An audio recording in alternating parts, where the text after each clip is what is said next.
Halo Sobat, selamat datang kembali di channel Kenal Emas. Coba kalian bayangkan, ribuan tahun yang lalu, di tengah hamparan pasir gurun Mesir yang panas dan sunyi, ada seorang penguasa absolut yang menganggap dirinya adalah titisan dewa di bumi. Ketika dia berkuasa, seluruh kekayaan negeri tunduk di bawah telapak kakinya. Tapi, ada satu hal yang paling bikin merinding sekaligus penasaran sampai hari ini. Ketika sang penguasa itu mati, mereka tidak hanya dikuburkan begitu saja, mereka membawa serta bertonton harta karun berupa emas murni ke dalam kegelapan makam bawah tanah. Pertanyaannya, buat apa mayat yang sudah tak bernyawa dibekali harta sebanyak itu? Apakah buat belanja di akhirat? Atau ada alasan rahasia yang jauh lebih mengerikan dan sakral di balik obsesi gila para Firaun ini? Di video kali ini, kita bakal bongkar tuntas. Inilah 4 alasan utama kenapa Firaun Mesir terobsesi dan dikuburkan dengan begitu banyak emas. Check it out! 1. Emas dianggap daging para dewa. Kita mulai dari alasan yang pertama, yaitu emas dianggap sebagai daging para dewa. Guys, buat kita di zaman sekarang, emas itu mungkin cuma instrumen investasi, perhiasan, atau alat buat flexing di media sosial. Tapi, buat orang Mesir kuno, emas punya nilai spiritual yang gak ada tandingannya. Dalam mitologi mereka, tubuh para dewa diyakini terbuat dari emas murni, dan tulang mereka terbuat dari perak. Bayangkan betapa sakralnya logam mulia ini di mata mereka.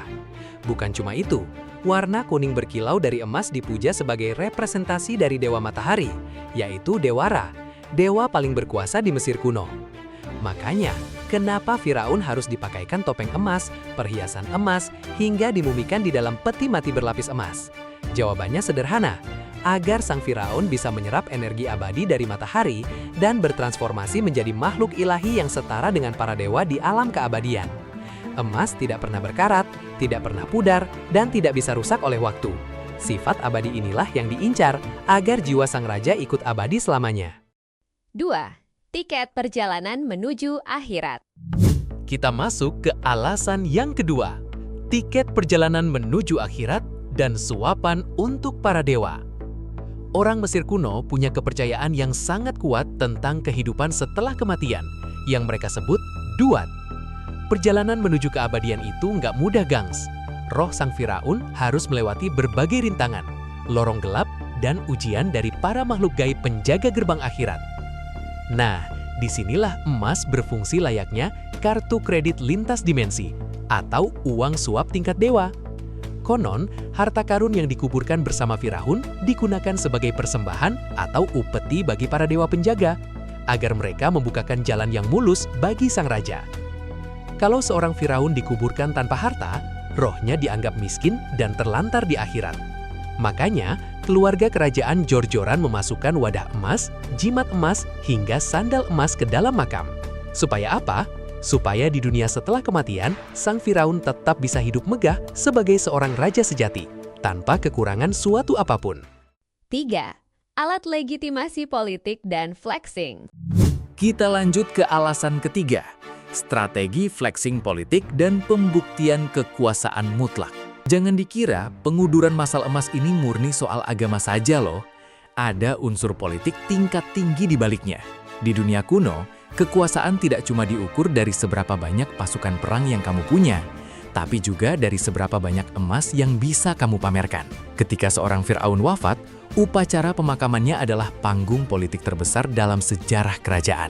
Jutaan rakyat, pejabat, hingga utusan dari kerajaan tetangga diundang untuk menyaksikan betapa kayanya dinasti yang sedang berkuasa. Dengan menimbun bertonton emas ke dalam satu makam rahasia yang disegel rapat, sang penerus tahta ingin mengirimkan pesan tegas ke seluruh dunia.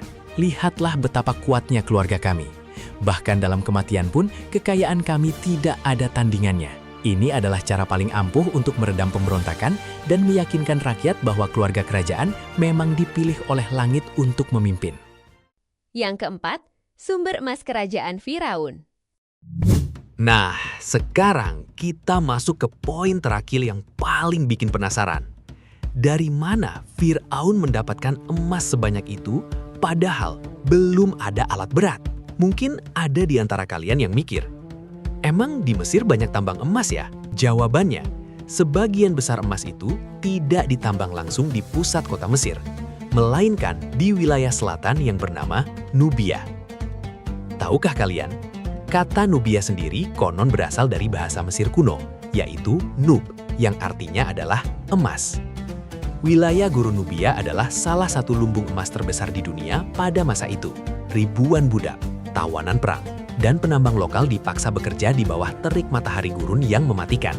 Mereka harus memecah batu-batuan keras secara manual menggunakan palu batu, mencuci serpihannya di air sungai, lalu meleburnya di dalam tungku api sederhana bersuhu tinggi. Hasil keringat darah para pekerja inilah yang dikumpulkan sedikit demi sedikit selama puluhan tahun masa pemerintahan Fir'aun sebelum akhirnya ditimbun kembali ke dalam tanah bersama sang raja. Ironis ya, logam yang dicari dengan penderitaan luar biasa, akhirnya malah dikubur di dalam gelapnya piramida. Wah, kebayangkan betapa gila dan megahnya sejarah emas di masa lampau. Bagi para Fir'aun, emas bukan sekedar alat lindung nilai inflasi seperti yang kita kenal sekarang. Emas adalah harga diri, simbol keilahian, dan tiket mutlak menuju keabadian hidup. Bagaimana menurut kalian guys? Kalau seandainya orang terkaya di dunia saat ini hidup di zaman Mesir kuno, apakah mereka juga akan minta dikubur pakai emas batangan? Coba tulis pendapat kalian di kolom komentar di bawah ya. Jangan lupa untuk like, subscribe, dan nyalakan lonceng notifikasinya supaya kalian gak ketinggalan fakta-fakta unik seputar emas lainnya di channel Kenal Emas. Saya Ken, sampai jumpa di video berikutnya. Bye-bye!